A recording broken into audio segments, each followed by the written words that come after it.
Biology, let's see किसका। अच्छा, इसमें जो है केवल और केवल बेसिक आइडिया बस लिख के चल रहा है, इसमें कुछ है नहीं।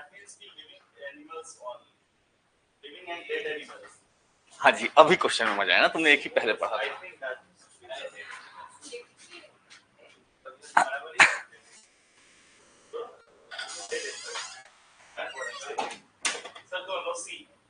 हाँ जी, both living and dead animals. Okay, बाकी लोग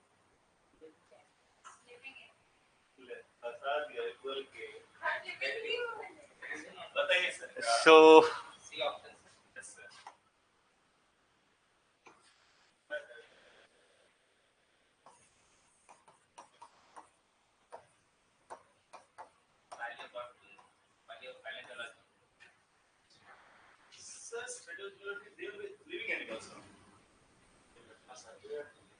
ठीक है।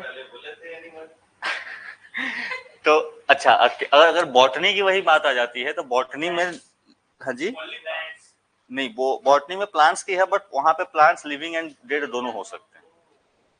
ठीक है, ये बेसिक डिफरेंस है यहाँ पे। ठीक है, चलो तो सिंपल था, इसमें कुछ और एक्स्ट्रा नहीं था। ओनली थिंग वाज कि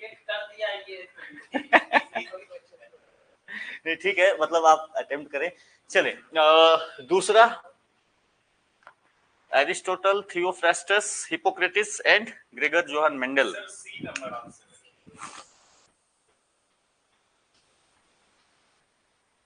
उसको मुझे पहले इधर लेके आने दो। हाँ जी, सभी लोग अटेम्प्ट करें, ठीक है, अपने अपने ऑप्शन जरूर दें।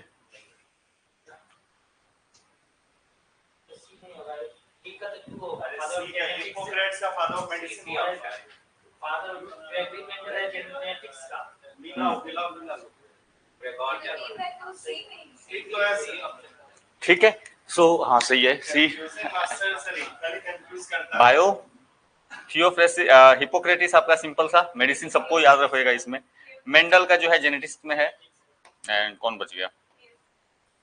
ठीक है, सिंपल। ठीक है, इसको याद देखो, एरिस्टोटल का जो है बहुत फील्ड का उसको फादर बोला जाता है, बहुत सारे फील्ड्स का। हाँ, अरस्तु को। ठीक है, यहाँ पे देखो, और इसमें जो है दो चीजें यहाँ पे याद रखना सिंपल है। हिपोक्रेटिस की बात करें तो हिपोक्रेटिक ओथ होता है वहां पे, जब डॉक्टर्स बनते हो तो हिपोक्रेटिक ओथ लिया जाता है वो। तो इसीलिए हिपोक्रेटिस को, बिकॉज वो ओथ उसी के ये पे दिया गया है, हिपोक्रेटिक ओथ उसको बोलते हैं, फादर ऑफ मेडिसिन है। मेंडेलियन इनहेरिटेंस पैटर्न की हमने बात करी थी, तो मेंडल का जेनेटिक्स से रिलेटेड है, आप उसको वहां से ये कर सकते हो। ठीक है,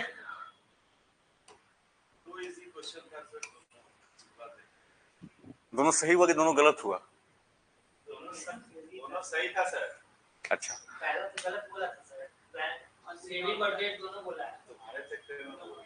चलो, Vesalius is called the father of anatomy.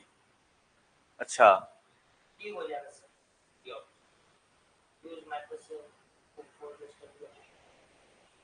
देखो यही तुम लोग गलत कर देते हो। एनाटॉमी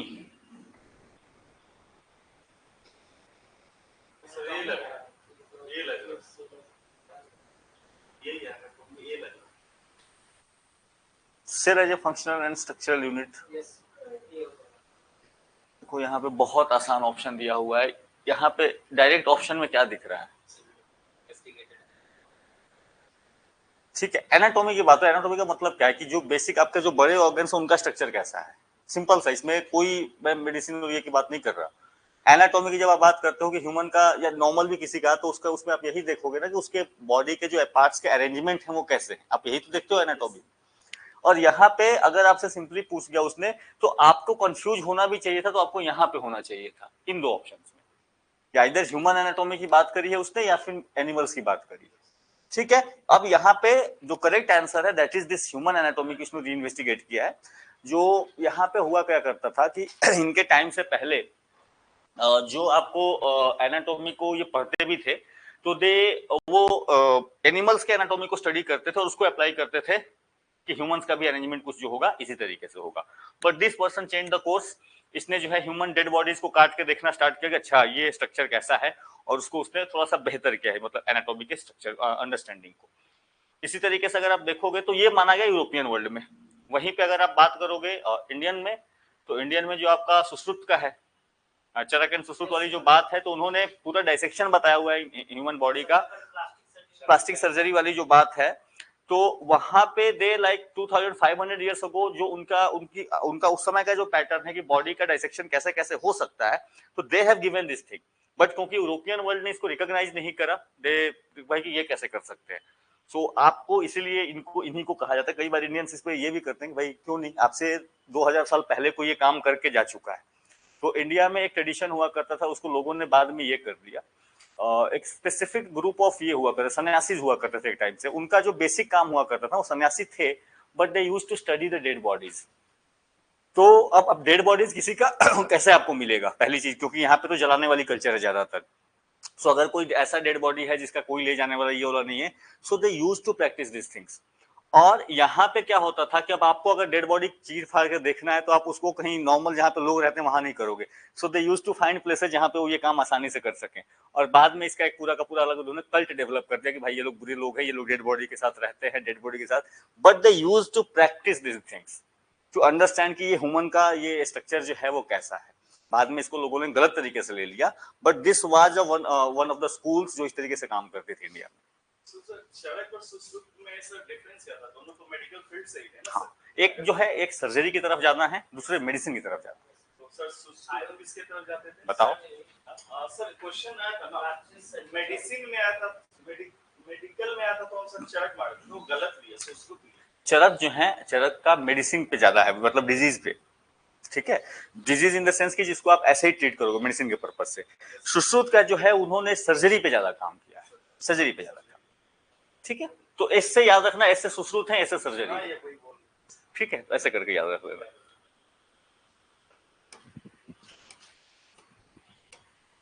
चलो, the father of animal science.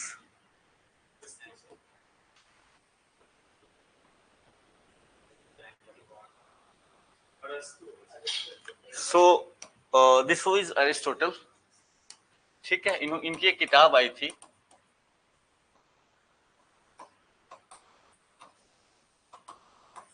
ठीक है, universal animalia. So this was the book. और यहाँ से जो है आपको बिकॉज ऑफ दिस इन्होंने स्टडी करा था। तो देखो उस टाइम की जो स्टडीज हुआ करती थी ना, जो आप पहले इनके टाइम में खासकर ग्रीक वाले टाइम में देखोगे, तो these people used to be polymath. Polymath उसको कहते हैं जो एक साथ बहुत सारे सब्जेक्ट्स की स्टडी करता है, ठीक है। आज के जैसे वो स्पेशलाइजेशन नहीं हुआ करता था। तो उस समय अगर इनकी भी जो बुक है, तो इन्होंने इस बुक में डिस्क्रिप्शन वगैरह बताए हैं कि अच्छा किस इलाके में किस तरीके के जानवर होते हैं, उनका बेसिक बिहेवियर कैसा होता है, ठीक है, उनका जो मान लो उनका साइकिल जो चल रहा है बॉडी का, वो किस तरीके से काम करता है, तो उसको इन्होंने समझाया था रादर देन कि उनके इंटरनल चीजों के बारे में। But this was the time की जब पहली बार किसी ने इस तरीके से क्लासिफिकेशन करना स्टार्ट किया। इसीलिए एरिस्टोटल को देखोगे, एरिस्टोटल का उतना ही रोल आपको ज्योग्राफी में भी देखा जाता है, बिकॉज उन्होंने डिवाइड किया था, अच्छा कोई एनिमल है तो किस रीजन में मिलेगा, यहाँ पे ही क्यों मिल रहा है, उसको लेकर के थोड़ी बहुत चर्चा, यहाँ पे क्यों की तो बात नहीं करी उन्होंने ज्यादा, बट हाँ यहाँ पे मिल रहा है तो उसको रिलेट करने का प्रयास किया उन्होंने। इसी वजह से एरिस्टोटल को इवन फिलोसफी में भी पढ़ा जाता है, क्योंकि फिलोसफी में भी उसको उन्होंने, अब ये जो डिस्ट्रीब्यूशन है इसको फिलोसफिकल बेसिस पे भी समझाने का उन्होंने प्रयास किया, तो वहां से एक फिलोसफी डेवलप हो गई। खास करके जब आपका लाइक टिल आपका रेनेसा के पहले स्पेशलाइजेशन की जो कहानी शुरू हुई, वो हुआ रेनेसा के बाद में।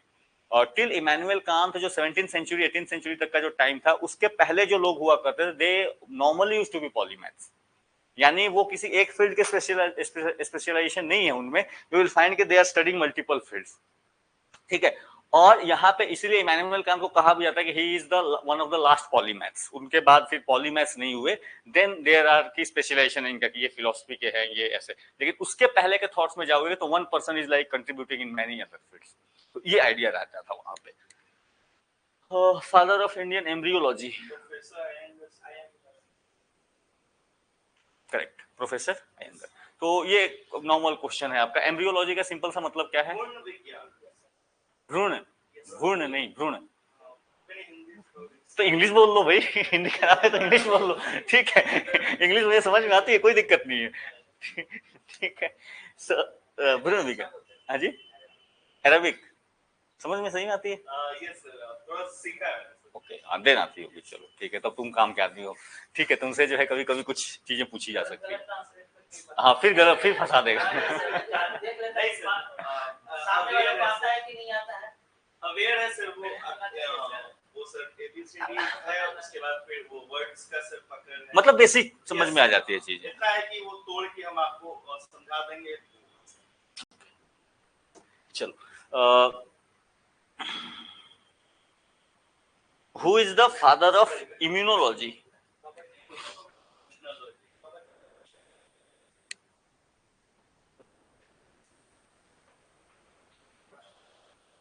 हाँ जी, सर हमको जेनर अपने अपने अपने लगा।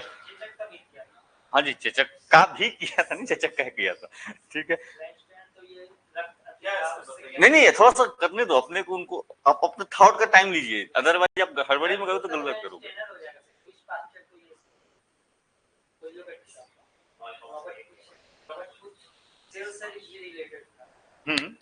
इम्यूनोलॉजी, ये जो है आपका answer, this is Edward Jenner, ठीक है। He founder also small pox का जो आइडिया था ये का, वो इनका था, बट इन्हीं को कहा भी जाता है। अच्छा कट किया था इसलिए जेनर सर। अच्छा, कैसे कट गया था? रॉबर्ट कोच तो सेल के आगे, हाँ, लाइनस जेनर सर चला गया किधर? केमिस्ट्री में।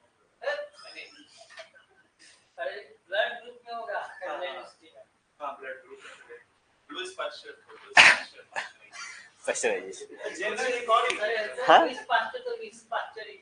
लुइस पास्चर सर किसी और भी चीज है ना, नहीं पाश्चर में है, यहाँ पे एडवर्ड जेनर का। अच्छा, इसमें भी एक बात कही जाती है एडवर्ड जेनर को लेकर के, कुछ अकाउंट्स आपको बताते हैं। जैसे इम्यूनोलॉजी का जो आइडिया है ना, इम्यूनोलॉजी का आइडिया अगेन थोड़ा सा इसको मैं रिलेट करूंगा हिस्ट्री से, हमारे हिस्ट्री से इवन, कि आप देखोगे प्लेग जैसी बीमारियां इनिशियल में यूरोप में बहुत फैली हैं, हैजा वगैरह जैसी बीमारियां फैली हैं, इंडिया में इतनी नहीं फैलती थी। इंडिया में इतनी हैजा फैलना शुरू हुआ ब्रिटिश के आने के बाद से, क्योंकि आपकी जो ट्रेडिशनल सिस्टम थी इसको उन्होंने डिस्ट्रॉय कर दिया। इसमें होता क्या था, वन ऑफ द बुक्स आया अभी रिसेंटली, कौन इनके वैद करके उन्होंने रिटन दिस बुक, कि कैसे इंडिया में एक सिस्टम डेवलप हुआ करता था कि जैसे जो यहाँ पे आपके मठ होते हैं ना बहुत सारे, तो all over India you will find मठ। उन मठ्स में जैसे आपका जो इंडियन गुरुकुल एजुकेशन सिस्टम था, उसमें इसका मतलब ये नहीं था केवल वहां पे वेदों की पढ़ाई होती थी। ये there used to be like astronomy, कोई पढ़ रहा है, कुछ स्टूडेंट्स एस्ट्रोनॉमी पढ़ रहे हैं, some students are learning medical. तो उन मठ से जो बच्चे मेडिकल फील्ड्स में होते थे, they used to come, like जिस इलाके में भी है, तो एक सीजन में जैसे उनको लगेगा कि अच्छा ये सीजन में भी हैजा फैलने का है, तो before they used to come, और वो क्या करते थे, लोगों को इम्यूनाइज करते थे। वो बहुत ही बेसिक आइडिया हुआ करता था इम्यूनाइजेशन का, कैसे करते थे। सो दे यूज्ड टू लाइक कि लोगों को एक दिन बुला लिया कि अच्छा ठीक है आज 20-50-100 लोगों को करना है, एंड उनके ब्लड्स निकालते थे एक एक करके, एंड उनके ब्लड्स में then they used to mix something, and उसको फिर से वापस उनको ब्लड में पुट करते थे। जो जिनका पहले से किसी को हुआ रखा है उनके ब्लड्स के साथ थोड़ा सा मिक्स करके, कुछ इस तरीके का वो मेडिकल प्रोसीड्यूर उन्होंने समझाया है।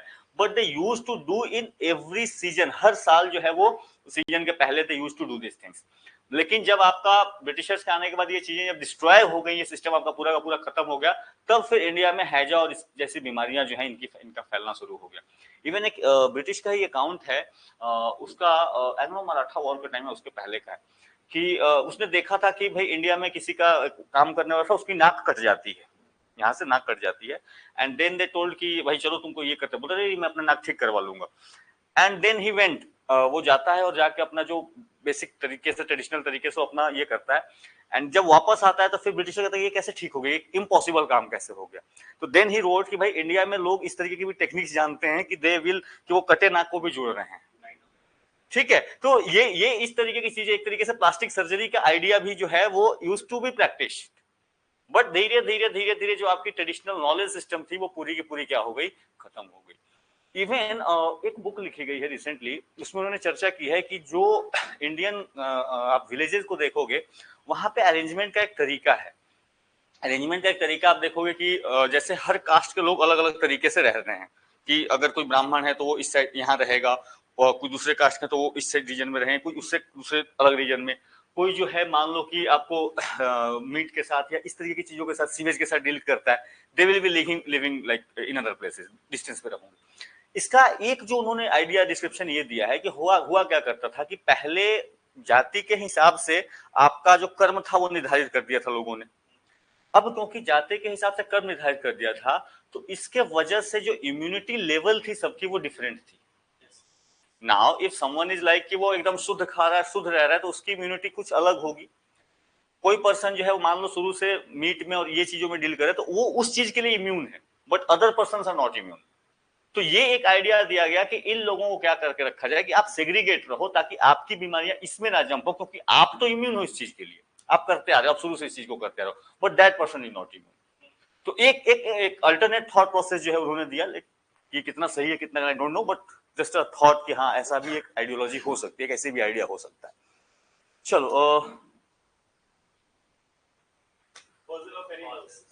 पैलियोबॉटनी, ठीक है। हाँ, पैलियोबॉटनी जो है यहाँ पे इसमें कुछ है नहीं, पैलियो मींस पुराना और बॉटनी जो है तो इट विल गो इनटू। हाँ जी, अब ऑप्शन में एनिमल से गिवन है तो you have to go with animal, नहीं तो you will go with the fossil of animals. Option नहीं है, पूरा नहीं है, बट फॉसिल ऑफ एनिमल्स को भी आप इसमें ले सकते हो। पैलियोबॉटनी जो है ये एक कह सकते हो कि पूरा का पूरा ब्रांच है, इसके अंदर में यू विल गो विद, इसमें एनिमल्स का अलग हो जाएगा और ये का अलग हो जाएगा, ठीक है। तो अगर ऑप्शन में है तो यू हैव टू गो, क्योंकि आप इसको गलत नहीं कह सकते। अगर उसने बोला है कि अगर फॉसिल ऑफ एनिमल्स, अगर यहाँ पे वो टर्म भी होता है, पैलियोंटोलॉजी भी होता है, तो I have to go with that, but नहीं भी है तो I will go with this. शायद पहला क्वेश्चन है ना, क्वेश्चन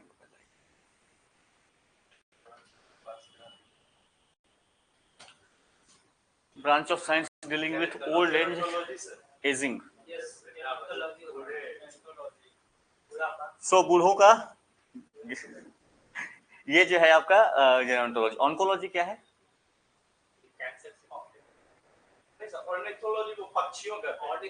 ऑर्निथो तो डी में है, ऑन्कोलॉजी। सो ए इज आपका oncology, that is the cancer का है, ठीक है। गेरोंटोलॉजी जो है ये, ठीक है। The study of properties and method of biological system found in nature and use of this knowledge in mechanical world. Okay, so this is bionics की आपका किस तरीके से एनिमल्स का अरेंजमेंट है, आप उसके बेसिस पे उसको समझ करके and you are trying to apply it. Can anyone give any example bionics का? हाँ, बताओ।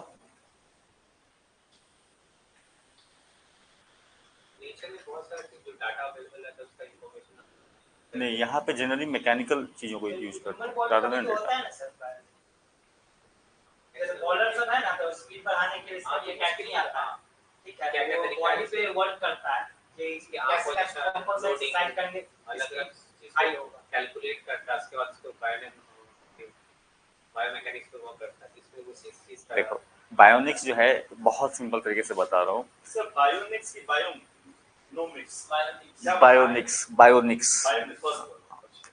बायोनिक्स का मतलब क्या है कि किस तरीके से जो ह्यूमन की बॉडी है, ये मान लो किस तरीके से ये क्यों एक पार्टिकुलर काम करने में, जैसे अब चीता है तो चीता क्यों तेज दौड़ सकता है इजीली, उसके बॉडी में ऐसा स्ट्रक्चरल ऑर्गेनाइजेशन ऐसा क्या है जिसके वजह से वो तेज दौड़ सकता है। तो आप उसके बेसिस पे आप मैकेनिकल चीजें आप खुद से अगर कुछ क्रिएट करना चाहते हो, you can use that structure जो उसके पास है, आप यूज कर सकते हो। जैसे इसका एग्जांपल दे रहा हूँ, एरोप्लेन्स एरोडायनेमिक्स को कैसे समझा कि बर्ड्स कैसे उड़ रही हैं, बात समझ में आ रही। तो नाउ दे आर मेजरिंग कि अच्छा जो बर्ड्स हेवी हो रही हैं तो उनके विंग स्पैन लंबे हैं, ठीक है। So now they can carry more weight. So यहां से इन्होंने क्या रिलेट किया कि अगर अपने को भी ज्यादा वेट कैरी करने का है, now I need the longer wing span.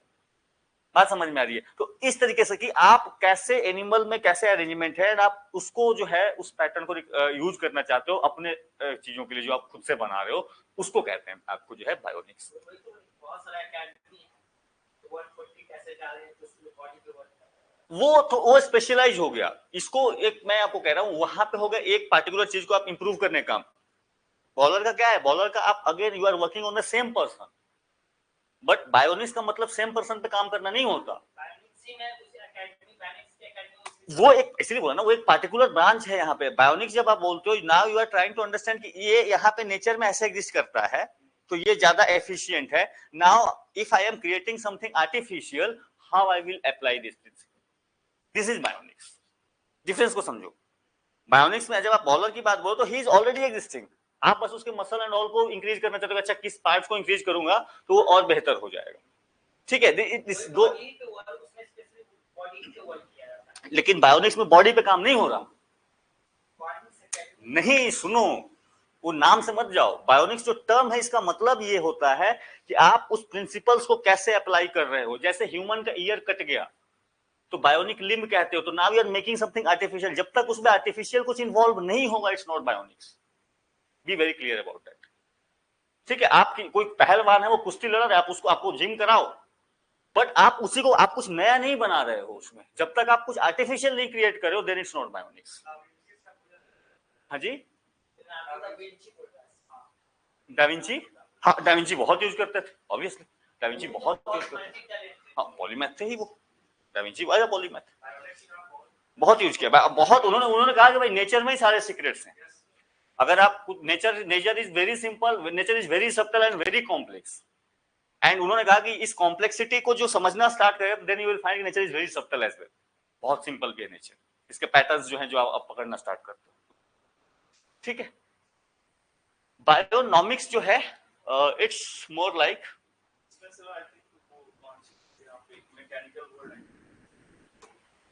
ये है आपका बायोनिक्स बता दिया, ठीक है। दिस ये देखो नॉलेज इन मैकेनिकल वर्ल्ड की बात करते हैं ना, तो ये आपका बायोनिक्स चला गया, ठीक है। बायोनॉमिक्स की जब आप बात करते हो it's more close to ecology, more close to ecology, कि आप जो आपका इन्वायरमेंट है, इन्वायरमेंट कैसे काम कर रहा है, जब आप इन्वायरमेंट की स्टडी करते हो you call it as ecology, ठीक है। तो आपको तीन टर्म्स यूज होती हैं, एक होता है इन्वायरमेंट, एक होता है इकोलॉजी और एक क्या होता है इकोसिस्टम, ठीक है। तो ecosystem, environment and ecology, can anyone explain difference तीनों बीच में? Ecosystem, environment and ecology,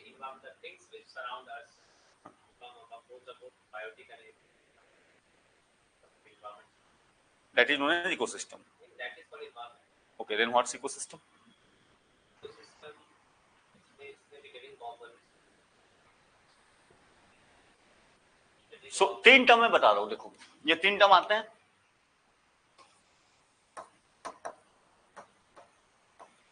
environment, ecosystem and ecology, right, similar words लगते हैं ये। यहां पे जब आप इकोसिस्टम बोलते हो, ecosystem is what, okay Shri, environment is anything surrounding, ecosystem include biotic and abiotic component, okay, so that also goes for the environment, क्योंकि इन्वायरमेंट भी दो ही चीज होंगी, biotic and abiotic components. So what's the difference between environment and ecosystem? चारों तरफ जो भी चीज देखते हैं उसको इन्वायरमेंट बोला जाता है। अच्छा, ब्रॉडर एस्पेक्ट में इन्वायरमेंट है। सो इसको ऐसे समझो, एनवायरनमेंट जो है कि कहीं पे भी किसी रिलेशन में किसी भी लोकेशन में what are the components presents there, ठीक है, उसमें क्या क्या चीजें प्रेजेंट है, जब आप इस नजरिए से देख रहे हो देन इट्स एनवायरनमेंट। उसी एनवायरनमेंट में now if you are trying to study it from the perspective कि ये जो है यहाँ पे जो अरेंजमेंट है ये आपको बायोटिक है, मान लो ए बायोटिक है, हाँ बायोटिक और ए बायोटिक में आपस में क्या रिलेशन है, मान लो बायोटिक चीजों का आपस में क्या रिलेशन है, ए बायोटिक चीजों का आपस में क्या रिलेशन है, एंड बायोटिक ए बायोटिक चीजों का आपस में क्या रिलेशन है, हाउ दे आर रिलेटेड, कैसे यहाँ पे एनर्जी या मैटर का फ्लो कैसे हो रहा है।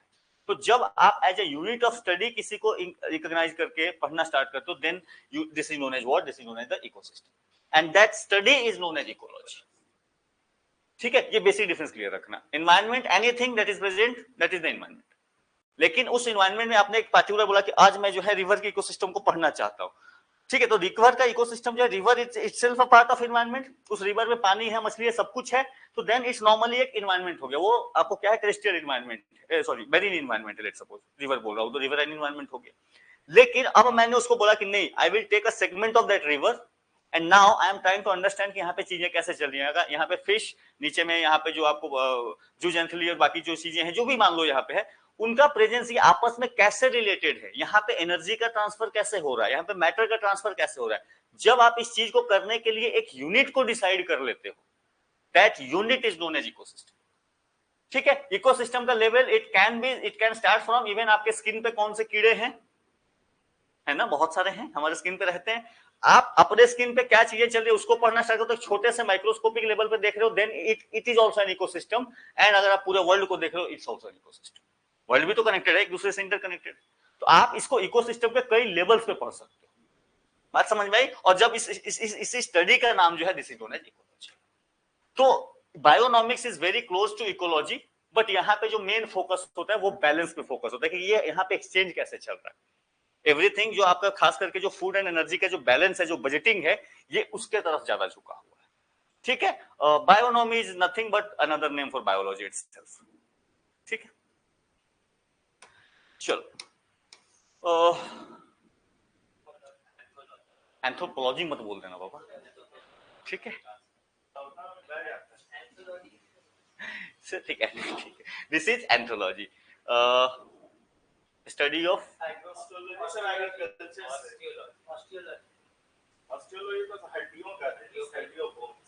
हाँ जी। सो देखो ये कुछ नहीं करना, ये याद करना पड़ेगा, तुम्हें बैठ के रट्टा मारना पड़ेगा इसमें। हाँ जी, सब याद करके बैठे हो।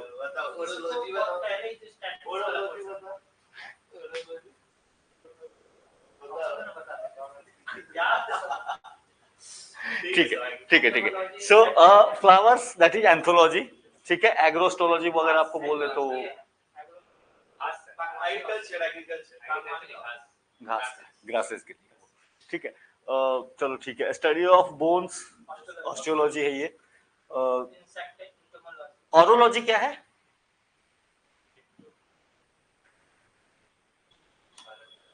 ये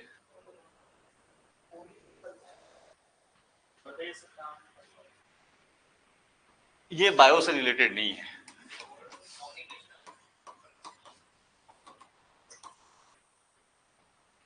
ऑरोजेनेसिस, ऑरोग्राफिक। ठीक है, ठीक है। सेरोलॉजी स्टडी ऑफ सीरम्स की बात करोगे। जियोलॉजी तो इजी है ही। ठीक है, चलो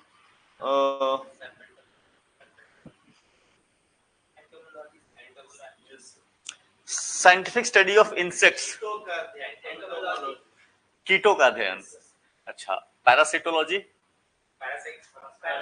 इसमें कुछ है ही नहीं। मैलोकोलॉजी, ठीक है, तो लिख ही लो बाबा, अदरवाइज कुछ लोग। हाँ, इसी तो पैरासाइट्स है।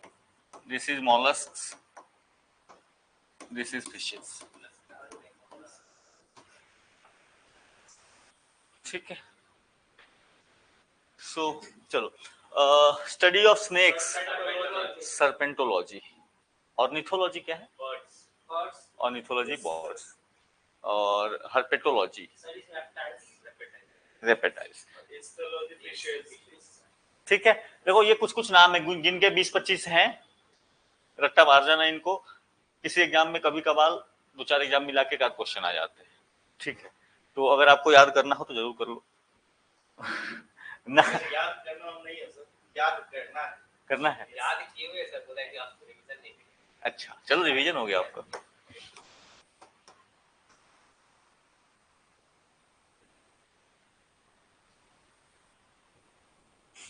स्टडी ऑफ पॉइजन्स,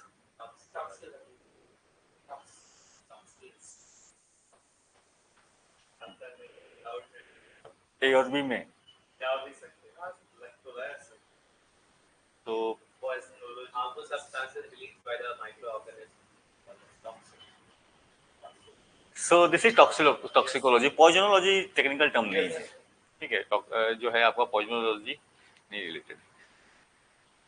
यहाँ बताओ, साइकोलॉजी, मनोविज्ञान, बाकी सब मेडिकल टर्म यूज होते हैं। Physiology, pathology, bacteriology, these are all जो आपका स्ट्रक्चरल फॉर्म से रिलेटेड है। साइकोलॉजी जो है ये आपका एक तरीके से ब्रेन के उस पार्ट से रिलेटेड है जो कि एब्स्ट्रैक्ट नेचर में है ये। ठीक है, ये आप फिजिकली इनको देख सकते हो, बट साइकोलॉजी वो दैट्स एब्स्ट्रैक्ट नेचर का है, वो मनोविज्ञान है वो। चलो इजी क्वेश्चन ही।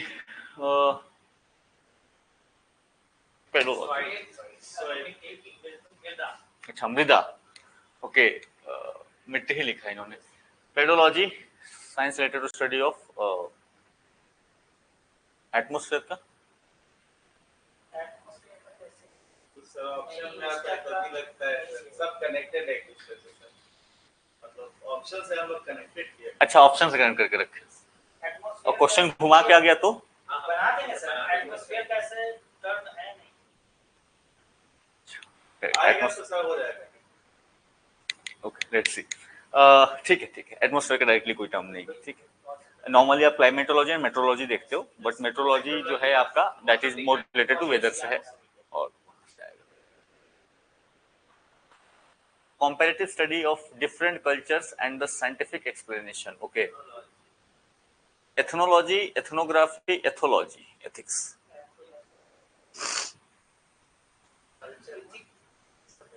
हाँ जी, एथिक्स नहीं है, चलो एथिक्स में बताओ। एथिक्स किससे है? अरे तो मैं एथिक्स किससे है? दिस इज एथनोलॉजी, ठीक है, एथनोलॉजी है। देखो तीनों जो है टर्म्स आपको, एथनोलॉजी, एथनोग्राफी, जब आप कंपैरेटिव स्टडी करते हो, देखो इसीलिए यहाँ पे एक बेसिक डिफरेंस समझ लेना।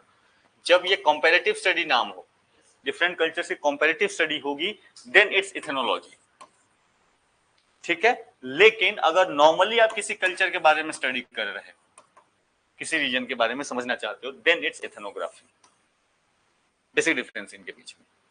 तो जैसे ज्योग्राफी में होता है ना, या तो आप कंपैरेटिव स्टडी करोगे या फिर आप क्या करोगे, आइदर आप स्पेसिफिक किसी चीज के बारे में पढ़ोगे, किसी रीजन के बारे में पढ़ोगे, तो देन ये आपका ये बेसिक डिफरेंस है। एथनोलॉजी यहाँ पे कंपैरिजन होगा दो रीजन्स के बीच में, आप उसके डिफरेंसेस निकाल रहे हो। Ethnography simply culture. एथोलॉजी जो है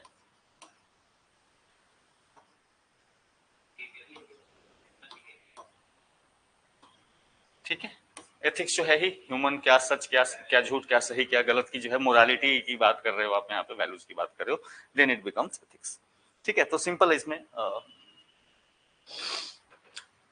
नेक्स्ट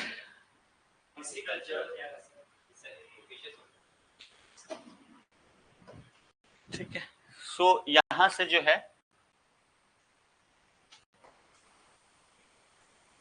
किसी कल्चर जो है, किसी कल्चर किसके लिए होता है?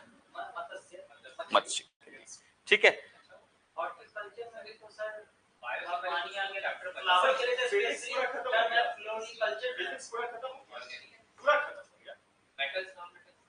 अरे वो केमिस्ट्री में चला जाता है बाबा, केमिस्ट्री में भी बहुत कुछ करा चुका हूं मैं, कुछ एक दो चैप्टर छोटे छोटे बाकी हैं। देखो एक चीज समझ लो, सबको करा पाना मेरे लिए पॉसिबल नहीं हो पाएगा, अगेन आई एम सेइंग। तो हम लोगों का जो फोकस है कि जहां से क्वेश्चन ज्यादा आते हैं पहले उस रीजन को कराएंगे, ठीक है। तो ये आपको करना पड़ेगा, क्योंकि अगर हम सब कराने लगे it will like take 3 to 4 months, नहीं पॉसिबल हो पाएगा ना। सो ऑलवेज मैं सिलेक्टेड कराऊंगा जहां से मुझे लगता है कि हाँ यहाँ से क्वेश्चंस आते हैं, यहाँ पे थोड़ी कॉम्प्लेक्सिटी। नहीं, देखो सुनो, जिसमें रट्टा मारने वाली चीज हो तुम बैठ के रट्टा ही मारोगे, उसमें मैं क्या कराऊंगा आपको? मैं क्लास में भी उसी को बोलूंगा, तुम जाके उसको ही रट्टा मारोगे, तो उसमें मेरा एफर्ट क्या होगा? मैं वहां पे दूंगा जहां पे आई नो कि यहाँ पे कुछ कनेक्टेड है। आपका जो बोझ आपने ले रखा है रट रट के, उसको थोड़ा मैं अगर हल्का करा सकूं तो मेरा फोकस वहां पे होगा। 5 फिजिक्स, अच्छा रखो मैं देखता हूँ। चलो ठीक है। हॉर्टिकल्चर देखो, अच्छा जो आपने सवाल पूछा हॉर्टिकल्चर फ्लावर, तो हॉर्टिकल्चर में जनरल में बता दूं, हॉर्टिकल्चर अगर लिखा हो तो it's true for fruits, it's true for flowers, it's true for vegetables. अरे बाबा तीनों के लिए है, बट दिस इज द, देखो ये ब्रांचिंग है। तो अगर हॉर्टिकल्चर बोला हुआ है वहां पर अगर फ्लावर लिखा हुआ है तो इट्स करेक्ट, ये इनकरेक्ट नहीं होगा। ये इनकरेक्ट तब होता जब यहाँ पे फ्लावर वाला भी टर्म यहाँ पे इन्होंने मेंशन करा होता। अगर नहीं मेंशन है then horticulture for flower is true, ठीक है, क्योंकि वो सब डिविजन्स में गया ही नहीं है। बात समझ, जैसे अब जैसे इसको ऐसे समझो, अब कहे समझ गए,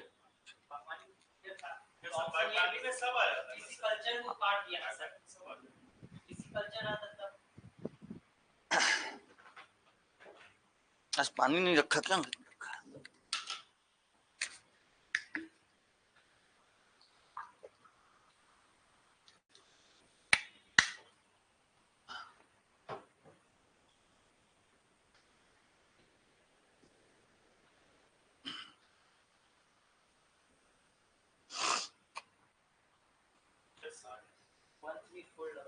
यस सर।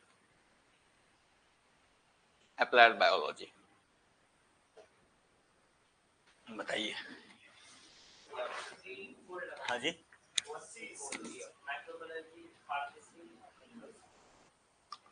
माइक्रोबायोलॉजी में क्या होता है? देखो, कि हमेशा तो मेरा फोकस आपको इन सवालों पे कराने पे रहेगा, ठीक है? क्योंकि अभी तक जो हम कर रहे थे उसमें आप याद करके थे, आप करोगे, उसमें मेरा कंट्रीब्यूशन कुछ नहीं था, मेरा कंट्रीब्यूशन ऐसे सवालों में आता है, ठीक है? अभी जो है क्या होगा, तो माइक्रोबायोलॉजी क्या है? पहली चीज तो ये माइक्रो ऑर्गेनिज्म के बारे में स्टडी करना। क्वेश्चन ने क्या पूछा?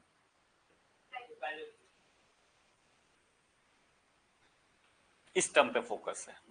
अब इसमें आप ऑड वन आउट निकाल के देखो, मेडिकल साइंस बायोलॉजी के नॉलेज को आप एप्लीकेशन कर रहे हो फील्ड में while understanding these things. Pharmacy is again the application. Agriculture is again the application. Yes sir, but option में नहीं है ना सर। कहाँ नहीं है? चारों एक साथ नहीं है ना सर। हाँ जी, चारों एक साथ।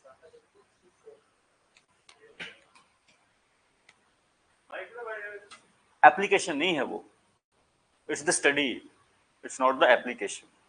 माइक्रोबायोलॉजी में you are studying the microorganisms but you are not utilising that knowledge. जब आप उसको कहीं और ले रहे हो, जैसे फॉर एग्जांपल माइक्रोबायोलॉजी को आप और लेके जा रहे हो, मान लो उसको इम्यूनिटी के लिए यूज कर रहे हो, तो there is a branch immunology, आप उसको अलग से पढ़ोगे।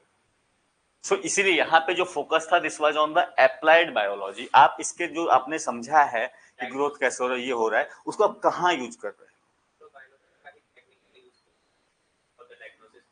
No, that's not directly not microbiology. देखो सुनो सुनो सुनो सुनो, तो आपका जो है एक जैसे माइक्रोबायोलॉजी, रेडियोलॉजी और ये चीजें आती हैं वहां पे, लेकिन जो माइक्रोबायोलॉजी के आप नॉलेज को वहां यूटिलाइज करते हो। डिफरेंस समझो मेरा जो मैं कह रहा हूं। आप यहाँ पे जैसे मेडिकल साइंस, बायोलॉजी तो हम यहाँ पे यूज कर रहे हैं, आप बिना, लेकिन मेडिकल साइंस बायोलॉजी से अलग कैसे हो जाता है नॉर्मल बायोलॉजी से? कि आप बायोलॉजी में आपने चीजों को पढ़ा कि अच्छा ये इसका स्ट्रक्चर ऐसा ये है, आप जब उसको अप्लाई कर रहे हो बाहर में, then it's become what, then it becomes medical science. तो बायोलॉजी का ही पोर्शन है मेडिकल साइंस, बट उसका एक स्पेशलाइज्ड फंक्शन है जो उसका अप्लाइड पोर्शन है। बात समझ में आ रहा है? लेकिन जब मैं माइक्रोबायोलॉजी बोल रहा हूं, मैनी थिंग्स कम देयर।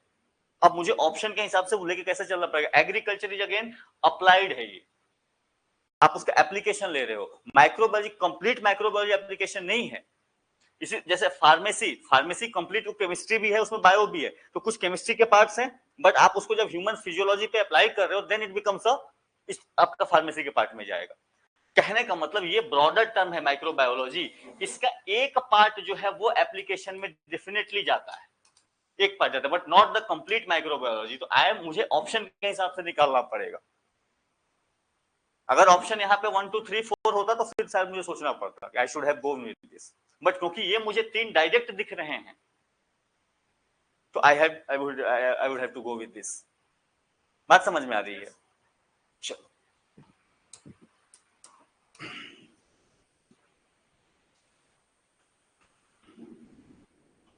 तो ये easy. So flower, floriculture, crop cultivation, agronomy, vegetable cultivation, horticulture नहीं करना बाबा,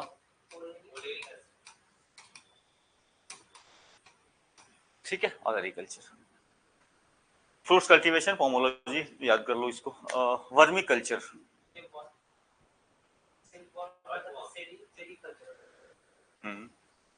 टेप वोम क्या होता है भाई?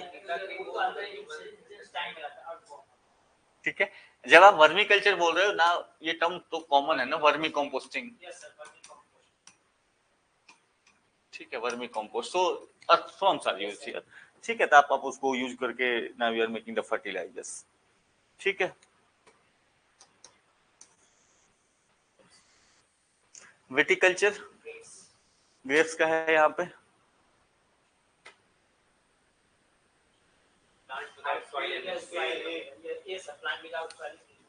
सो अच्छा, हाइड्रोपोनिक्स काम कैसे करता है? पानी के अंदर पानी के अंदर भी उन लोग को ऑक्सीजन बाहर पानी के ऐसा वाटर ही से उन लोग ले लेते हैं। मतलब लाइक उसमें सारे जो जो उसमें जरूरत के मिनरल्स चाहिए होते हैं वो सारे हम लोग वाटर वाटर में ही डाल देते हैं वाटर से और ऊपर में उसकी कॉटन लगा देते हैं ताकि वो बाहर का एयर ना जा सके।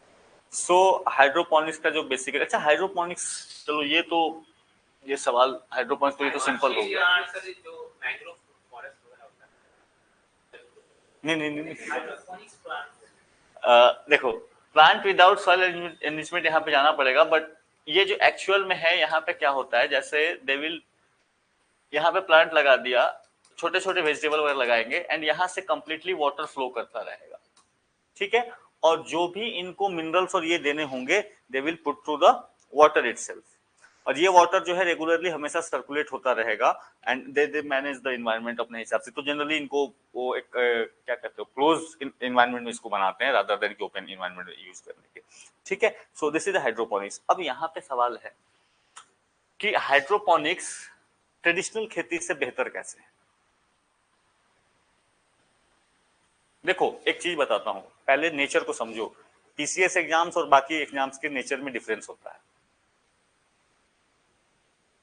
पीसीएस एग्जाम्स या जो बाकी एग्जाम्स जैसे जो है एसएससी देते हो, आप ये देते हो, उन एग्जाम्स में आपको अधिकारी बहुत बड़े लेवल के आप नहीं बनने वाले। वहां पे आपको उतना ही बनाया था कि आपको ये बता दिया गया, उतना करने का है, उससे ज्यादा दिमाग नहीं करने का है। नहीं, उसको बोले अपना दिमाग नहीं चलाने का है ज्यादा, फिक्स है आपका काम ना। वहां पे एक ट्रेडिशन, एक एसओपी आपको है, वो फॉलो दे दिया गया, वो आप फॉलो करो। इसीलिए वहां पे जब आप तैयारी करते हो, आप चीजों को रट लेते हो, जाके एग्जाम में लिख देते हो या टिक मार लेते हो, आपका हो जाता है सिलेक्शन। पीसीएस या यूपीएससी इनसे डिफरेंट कैसे है कि even if you don't have resources, आप अप्लाई कैसे करते हो। इसीलिए आप अगर आप फैक्ट्स की बात करोगे तो आप किसी यूपीएससी एस्पिरेंट से मिलना, फैक्ट्स में वो बहुत स्ट्रांग नहीं होंगे, फैक्ट्स में they are not very strong. नहीं, आप उनसे पूछोगे, डेट्स पूछोगे, उनका ये उनको नहीं याद रहता। But when you come to analysis तो तुम उनके आसपास भी नहीं पहुंच पाते हो। रीजन क्या है, आपको सोचना पड़ेगा। जब आपने हाइड्रोपोनिक्स को पढ़ा ना, यू हैव टू थिंक कि ये कहाँ यूज होगा, इसको मैं कहाँ यूज कर सकूंगा, ये कैसे बेहतर है, आपको यहाँ पे लाना पड़ेगा। इसीलिए वहां पे तो आप जब भी पीसी, तो आप क्वेश्चंस को पढ़ो, तो आप अगर पीसीएस पे फोकस हो 100% की नहीं मेरा पीसीएस टारगेट है, तो देन आपको अपने पढ़ाई का तरीका बदलना पड़ेगा। यू हैव टू बी कि हाँ इसका एप्लीकेशन कैसे जाएगा।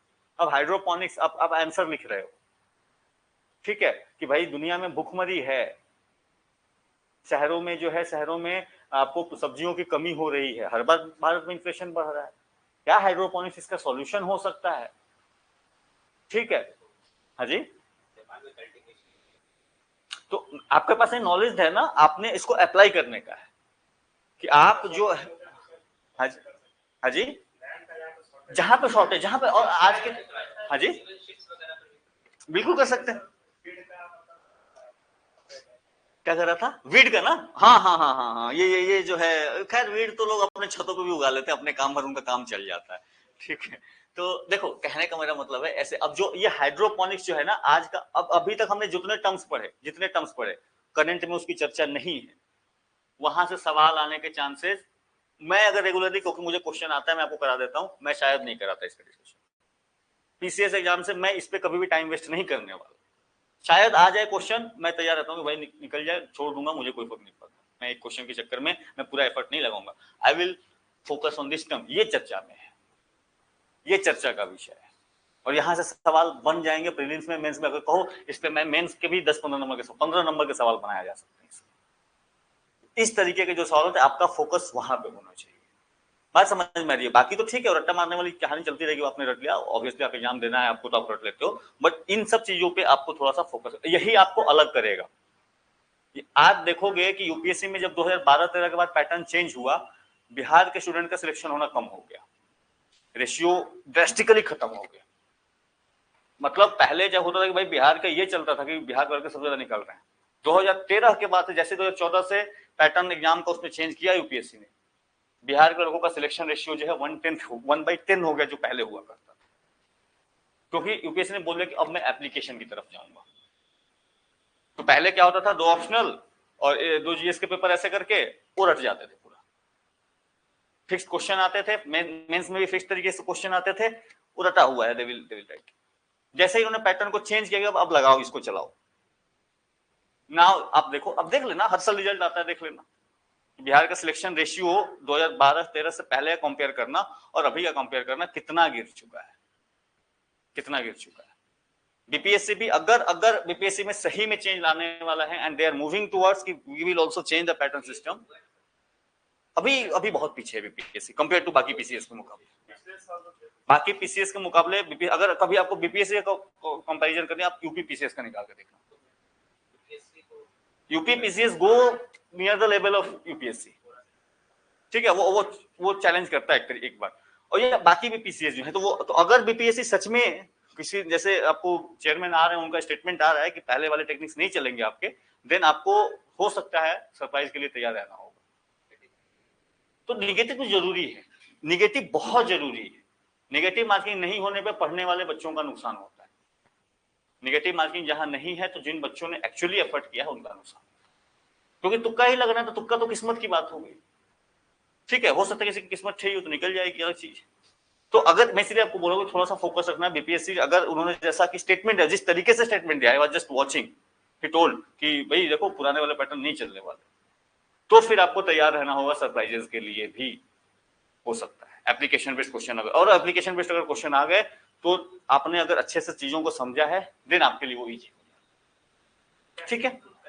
हाँ जी, एनालिसिस आपको क्वेश्चंस लगाने पड़ेंगे, क्वेश्चंस को समझना पड़ेगा, क्वेश्चन की प्रैक्टिस करनी पड़ेगी, टाइम देना पड़ेगा आपको। जैसे देखो सिंपल सी ना, अभी जो है आपने इतनी चीजें बताई, इसको एक पेज पे लिख लो, याद करने में कितना मिनट लगेगा, 4 बार 5 बार रिवाइज करते रहो, हो गया आपका। लेकिन अब जब आप हाइड्रोपोनिक्स के बारे में पढ़ोगे, तो now you have to think. हो सकता है इसका मटेरियल मिले भी ना भी मिले, इट्स न्यूज में कभी किसी चीज को चर्चा लेके आई, तो आपको ट्रेस करते रहना।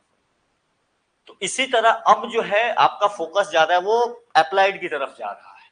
क्वेश्चन आपसे नहीं पूछ रहा है वो कि जीडीपी क्या होती है, नहीं पूछा, वो निकल गया जमाना वो जब वो पूछता था कि जीडीपी क्या होती है। ना वो पूछेगा जीडीपी इंडिया की इन्फ्लेटेड लोग क्यों कह रहे हैं, नाउ थिंक। तो क्वेश्चन के हिसाब से अप्रोच करोगे ना, आपको टाइम लेना पड़ेगा, क्वेश्चंस में टाइम लेना पड़ेगा, आपको एनालाइज जो आपने पढ़ा है ना उसको अप्लाई करना पड़ेगा, you have to think.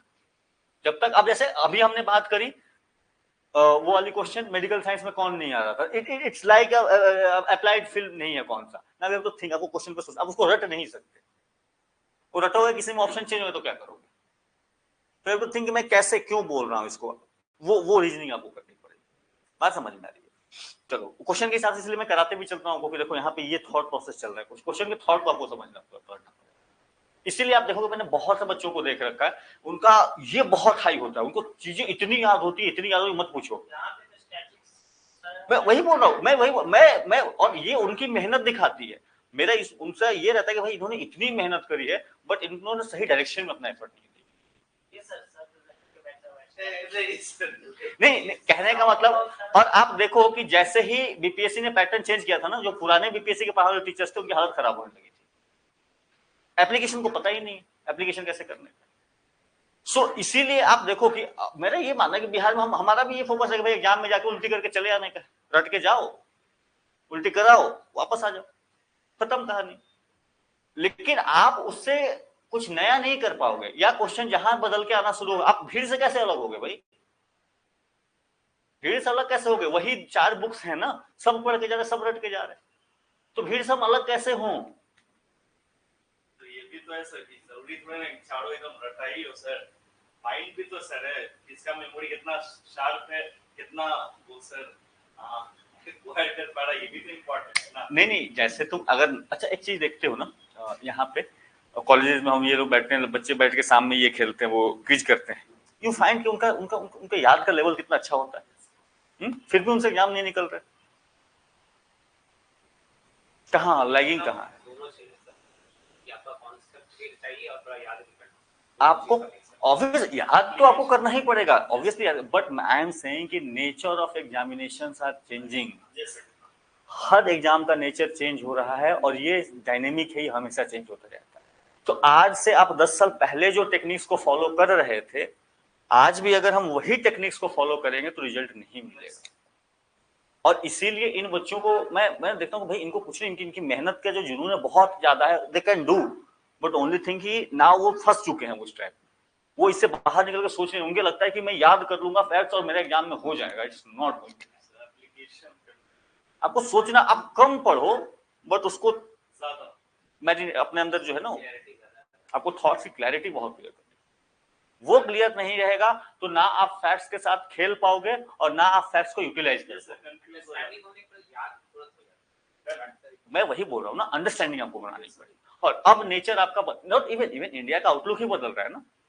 India का आउटलुक अब जो है, पहले आप सोच रहे थे कि भाई हमें कैसा था, हमें था कि जो हमारे पास है उसको बस अपना काम चलाते रहने का था। एक इंडिया का माइंडसेट वही था।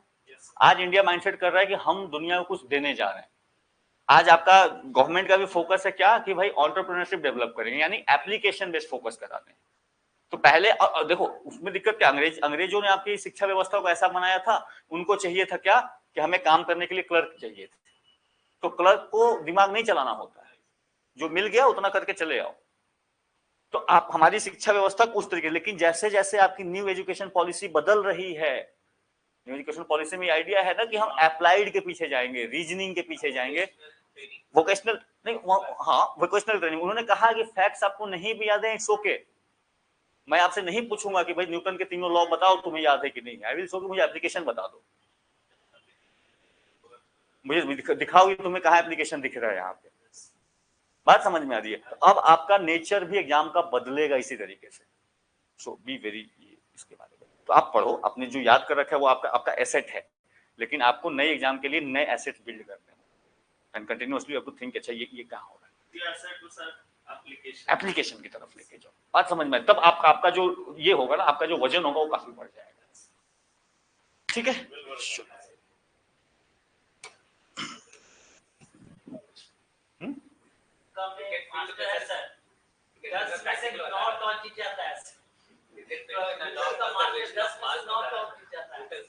ऐसे कैच करो।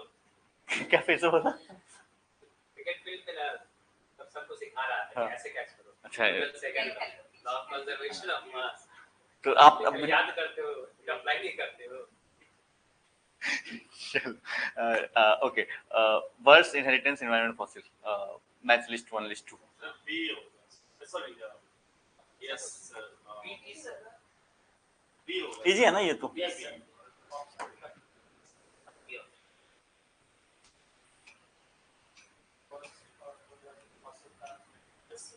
ठीक है,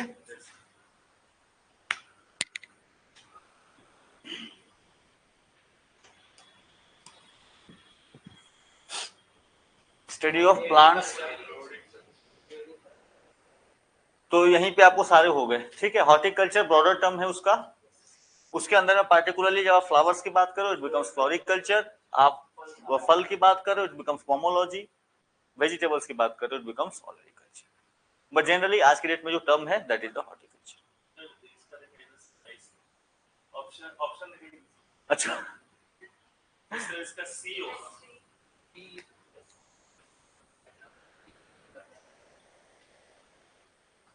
सेल्स आंसर मैसूर में तीनों लग रहा है, तो सही है, तो सही है। सेल्स आंसर सही है सर, मैसूर ही है। यस सर, यस सर, सही है मैसूर।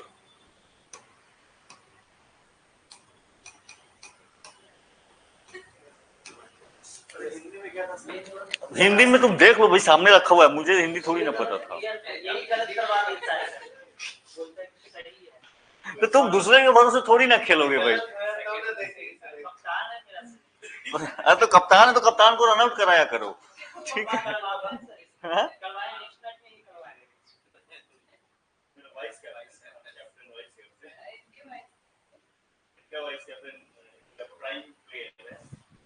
ठीक है, डन।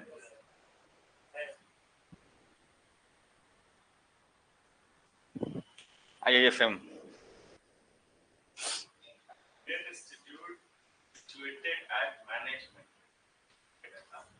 सिचुएटेड एट है भाई, Indian institute of forest management है वो। नहीं ये देहरादून है ना, एफएम है ना, फॉरेस्ट होना चाहिए। फॉरेस्ट नहीं करेंगे किसका? इंडियन फॉरेस्ट सर्विस ना, आईएफएस। हाँ आईएफएस नहीं, आईएफएस होता है वो इंडियन फॉरेन, वो फॉरेन सर्विस है। आईएफएस जो है फॉरेस्ट सर्विस है। अब जैसे यहाँ पे देखो कई बार ऐसा ही होता है, यहाँ पे जो पटना में जो बिहार में वाले, जो बिहार फॉरेस्ट सर्विस वाले हैं, तो अब इनके जो मंत्री जी मिल गए थे। इनके मंत्री कौन थे? अभी आज से कुछ दिन पहले मैंने इनकी स्थिति देखी थी। कई बार जो है इसीलिए बुरा लगता है कि भाई कोई बच्चे और ये मेहनत करके गए हैं, दे विल बी लाइक बड़े अधिकारी हैं, उन्होंने अपनी लाइफ में ये किया है। और उनके ऊपर जो टॉप में बैठा हुआ कौन था? मंत्री कौन थे बिहार के अभी पर्यावरण और ये मंत्री? हाँ जी, नहीं तो यहाँ पे जो आपको, हाँ इससे पहले सरकार में जो पर्यावरण मंत्री थे, हाँ तेज प्रताप यादव थे। हाँ तो वही बोल रहा हूँ, वही मैं बात कर रहा था। तो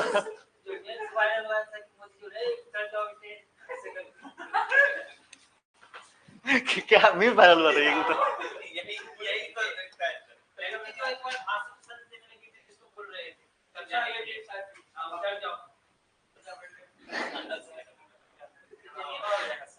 हाँ जी, ठीक है। Headquarters of WHO Geneva.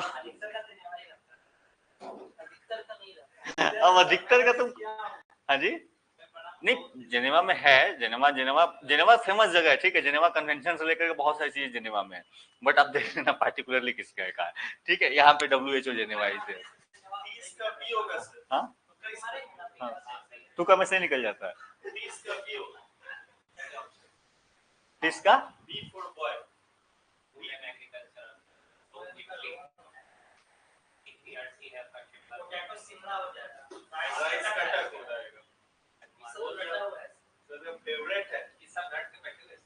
नहीं नहीं आप लोगों का ये था ना, सब्जेक्ट में बायो था और ये पहले से एग्जाम के लिए रटे हो। अच्छा ठीक है, ठीक। सो this is FAO headquarters, room गया। इसीलिए सर शिशिर को ये स्लो डिलीवरी में फंसा देते हैं। वेट हम ऐसे यूजुअली पेश करते हैं, तो तैयार रहता है पेश के लिए, पेश में जाके स्लो करके सब फंसा लेते हैं। चलो ओके, एगमाक लेबोरेटरी, राइस, सो पोटैटो शिमला, हम लोग जहाँ पे खेलते हैं उस हिसाब से नहीं ज्यादा BMP के साइड। चलो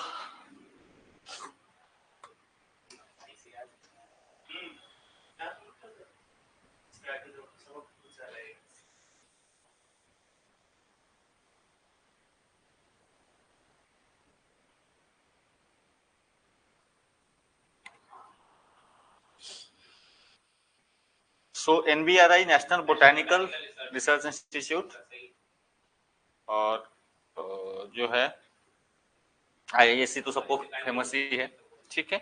NPL जो है नेशनल फिजिकल लेबोरेटरी, ठीक है।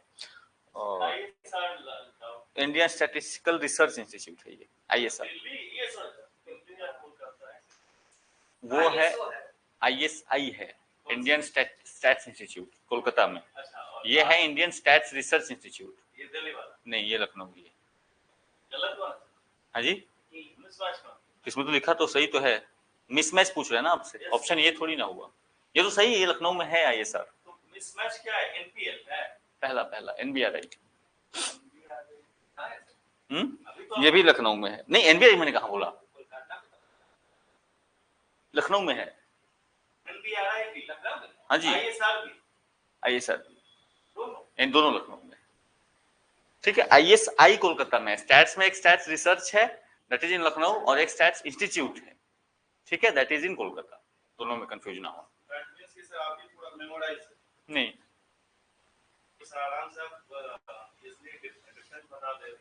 अरे कुछ चीजें देखो, हमने क्या, हमारा जो है हमारा फोकस इस पे नहीं होता है जनरली, हम क्लास में पढ़ाते हैं, बट हाँ पढ़ना होता है, जाना होता है क्लास में, एक बार देख लेते हैं अच्छा ठीक है ये फैक्ट्स, तो वो ये रहता है इस वजह से। अब जैसे जैसे नॉर्मली घूमते घूमते भी बहुत सारी चीजें आइडिया हो जाती है ना कि अच्छा ये कहाँ पे है, कहीं गए तो ये देख लिया तो वो याद है, तो इस वजह से भी याद हो जाता है।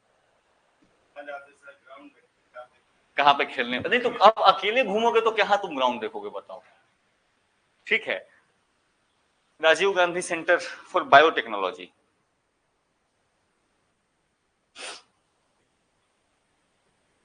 बोलो क्या लग रहा है?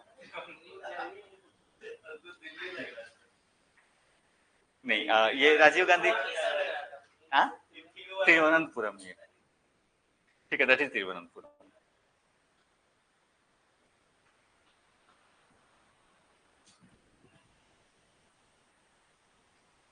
So national bureau of plant genetic resources, चलो ये कुछ ऐसा है, इसको ऐड कर लेना। कौन सा? हाँ न्यू दिल्ली, न्यू दिल्ली, ठीक है। तो इसको इसको लिखते चलो, अदरवाइज बाद में फिर एक्स्ट्रा तुम ऐड करोगे। जो जो चीजें नहीं है, जो आ रहा है वो याद है वो ठीक है, जो नहीं है उसको लिख दो। इसी के साथ बैठ के याद किए हैं। अच्छा अच्छा, ठीक है ठीक, okay. ALIMCO, ALIMCO artificial limb manufacturing corporation of India limited.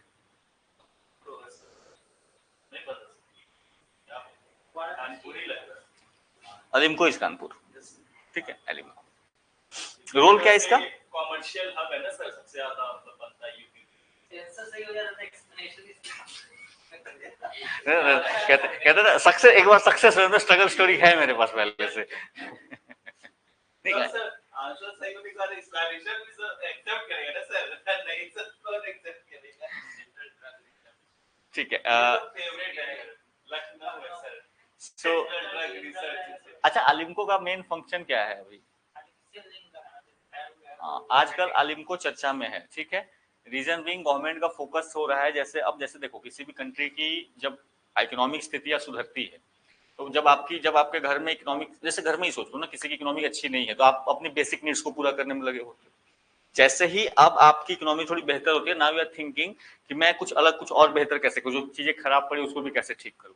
तो जैसे जैसे भारत इकोनॉमी ग्रो हो रही है, नाउ दे आर थिंकिंग कुछ लोग हैं जो सक्षम नहीं है और ये नहीं है, उनको हम कैसे मेन स्ट्रीम में लेके आए। और वहां पे जैसे हियरिंग एड की बात हो गई, फिजिकल एड्स की बात हो गई, गवर्नमेंट भी free of the cost provide करा रही है अंडर डिफरेंट स्कीम, वहां पे आपको अलिम्को का रोल जो है वो बढ़ रहा है, ठीक है। तो हाँ, प्रोस्थेटिक वगैरह लगाने में तो अलिम्को का, इसीलिए अलिम्को लेकर के जो चर्चा में रहती है, तो अगर इसमें से किसी को याद भी रखना होगा अलिम्को को रखना, ये चर्चा में है, ठीक है। CDRI drug research institute, so this is Lucknow, ठीक है। इसका भी रोल है नए ड्रग का और ये का, अभी जो है चलो अभी तो इतना कुछ चर्चा में नहीं रहा, बट हाँ CDR का भी है रोल। ICAR, देखो ये अगर इस तरीके के सवाल जो है, अब अगर आप यूपी में किसी की एग्जाम देने जाओ तो आपसे पूछेगा, हाँ ये सब सवाल आपसे पूछा नहीं जाएगा, अब नहीं पूछा जाएगा, बी वेरी श्योर, ठीक है। तो आप अपनी ये को ये कर लो, बट चलो ठीक है, एक बार आपने देख भी लिया है तो हो जाएगा कि हाँ कभी एग्जाम में आया तो यू विल फाइंड अच्छा पढ़ा था कभी।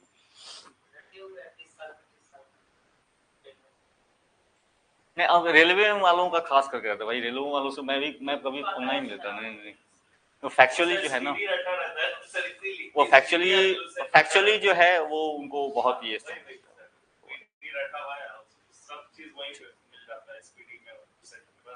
लूसेंट तो सुना, स्पीडी क्या है? हाँ इतना पतला, ओके, गॉट इट। नहीं ठीक है, एफर्ट आपने दिया, उस एफर्ट की कदर जरूर है। ठीक है चलो। अच्छा ये जो है आपका मखदूम, ठीक है, मतलब मखदूमपुर नहीं, मखदूमपुर तो ये निकल जाता है ना आपका गया के पास में, गया गया जाने में मिलता है, घर वही है क्या तुम्हारा?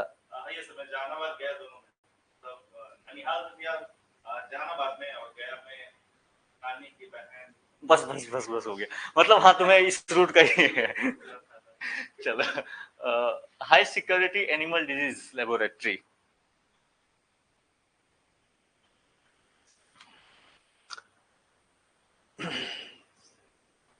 ठीक है, दिस इज भोपाल। ये थोड़ा सा अब देखो, इसको नोट कर लेना, इसलिए कि भारत में अभी जो खास करके फुट एंड माउथ डिजीज और ब्रुसेलोसिस वाली कहानी चली थी, वहां पे इस इंस्टीट्यूट का रोल आया था। तो यही फर्क हो जाता है। अब जैसे आपका करोगे पूरा रटोगे, मैं इसमें से आपको याद करवाना होगा, मैं 5 बोलूंगा, बस ये 5 याद करके जाओ। सवाल आने होंगे तो यही 5 आएंगे, तो नहीं आएंगे।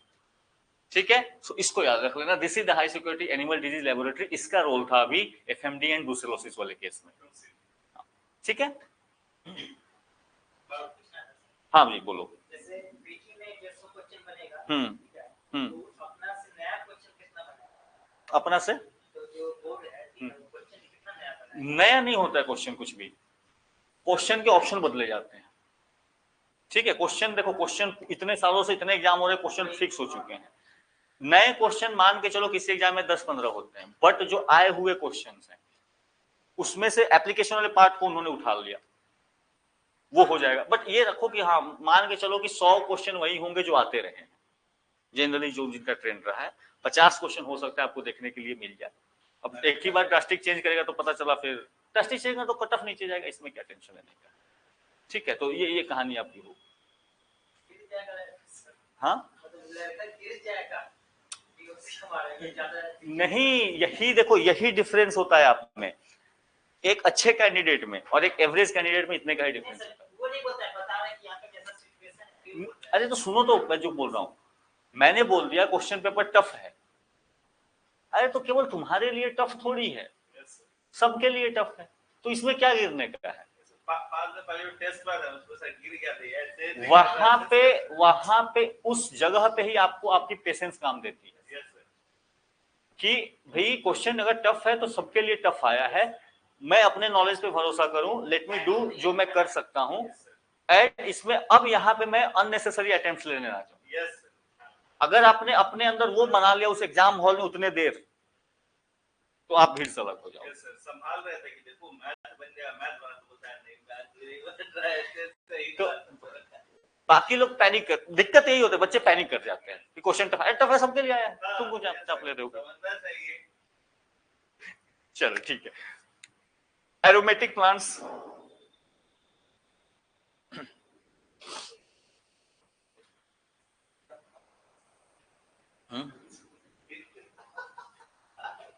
नया क्वेश्चन आता है तो सर सीधे कुछ भी मार देता है।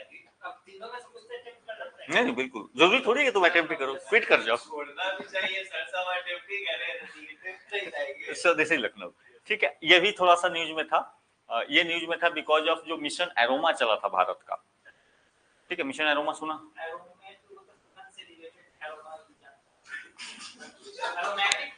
नहीं, you are right, you are 100% right।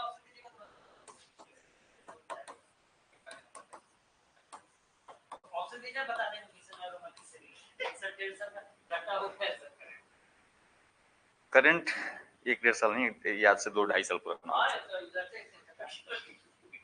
Mission aroma में बात ये थी कि अगर आप देखोगे तो हमारा जो ट्रेडिशनल एग्रीकल्चर सिस्टम है वो, अरे भाई सर को बोल लेते भाई, मैं बोल रहा हूँ जो हमारी ट्रेडिशनल एग्रीकल्चर होती है इंडिया में, वो बहुत ज्यादा प्रॉफिट मेकिंग नहीं है। ठीक है, तो गवर्नमेंट का ये है कि अगर आप इन्वेस्ट कर रहे हो खेतों में, केवल आप जनरली जो सीरियल्स काट रहे हो और बाकी जो फसल काट रहे हो, उसमें आपका आरओआई बहुत अच्छा नहीं है, रिटर्न ऑन इन्वेस्टमेंट बहुत अच्छा नहीं है। वहीं जबकि दूसरी तरफ जो है, अगर आप फ्लोरिकल्चर, हॉर्टिकल्चर इन चीजों पे काम करते हो, यू विल फाइंड कि आपका जो ग्रोथ है वो काफी बेहतर हो रहा है, आपका जो रिटर्न ऑफ इन्वेस्टमेंट है वो काफी बेहतर हो रहा है। अब चावल ऑलरेडी सब कोई उपजा रहा है, भाई चावल का रेट क्या होगा, कम होगा। तो और इनका प्रोडक्ट और इन प्रोडक्ट्स का डिमांड भी बहुत ज्यादा आप एक्सपोर्ट नहीं कर पा रहे हो, क्योंकि वो उनका अलग इशू लग जाता है, फाइटोसैनिटरी मेजर्स वगैरह लगा देते हैं वो। अब गवर्नमेंट ने कहा कि अब जो हमारा फोकस होगा, we will focus on this, ये साइड के एरिया जो बचे हुए हैं।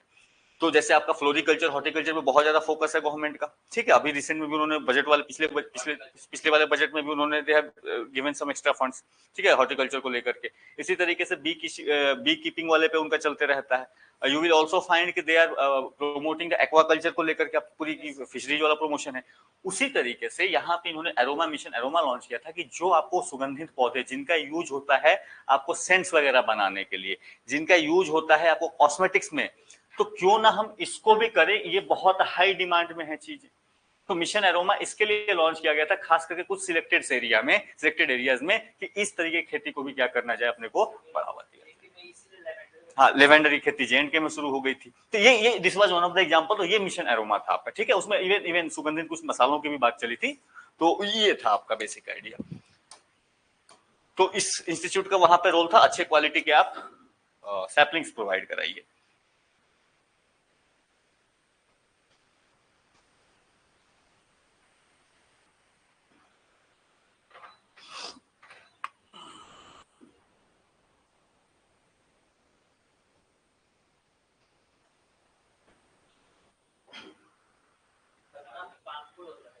हाँ जी,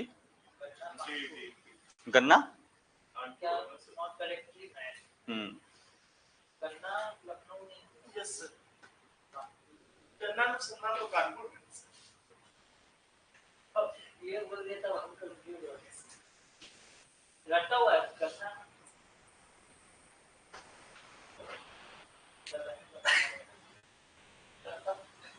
हाँ जी, अब सब पे तो दूसरा नजर है, सब गलत हो गया।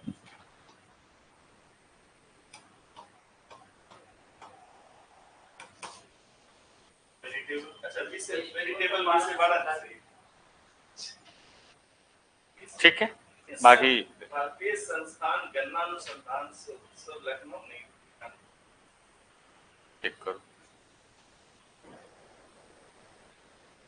चेक करो, I could be wrong sometime, ठीक है। और मुझे अच्छा लगता है, मैं कभी कभी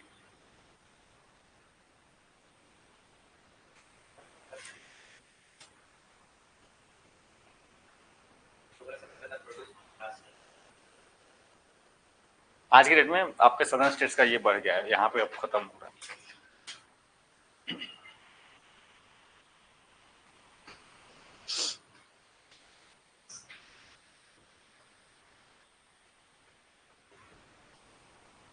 ठीक है,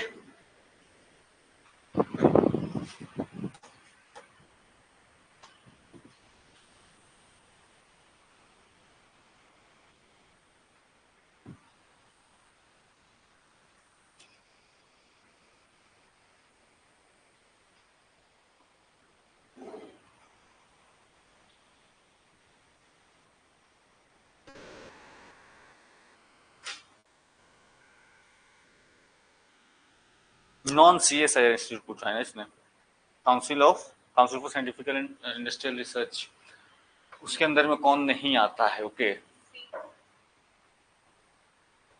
palaeo botany, no, this will go. हाँ जी, Birbal Sahni, this is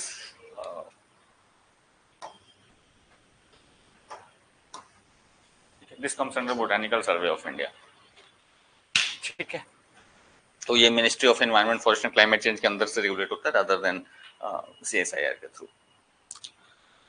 so इतना ही था आज का क्वेश्चन जो है, 40 क्वेश्चन थे आई थिंक।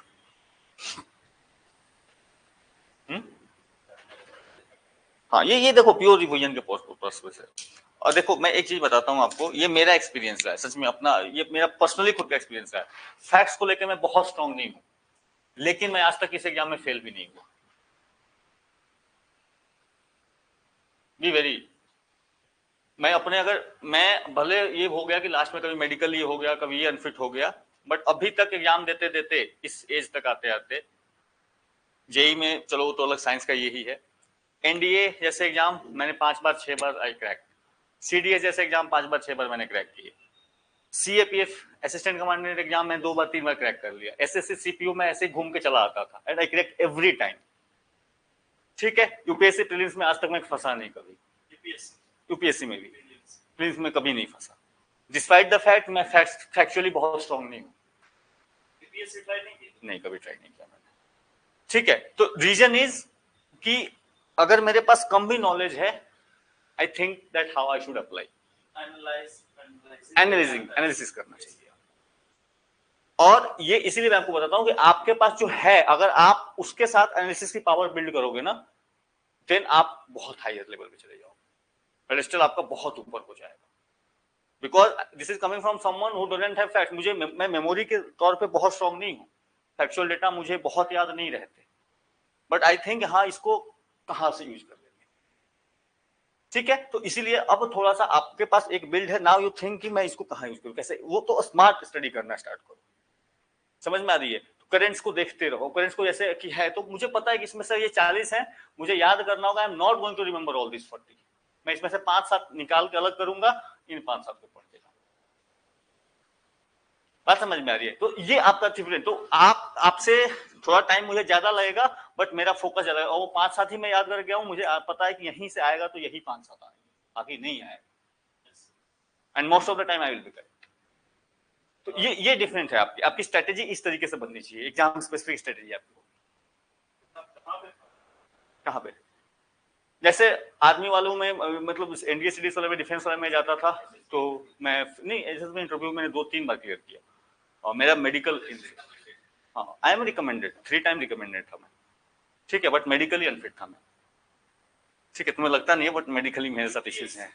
हाँ जी, यूपीएससी में मेरे मेंस वाले मार्क्स उतने अच्छे नहीं आ रहे, इट्स लाइक मैं बैलेंस नहीं कर पाया, बैलेंस नहीं कर पाने। हाँ, मेरे 5 अटेम्प्ट हो गए। अभी तक एक बार भी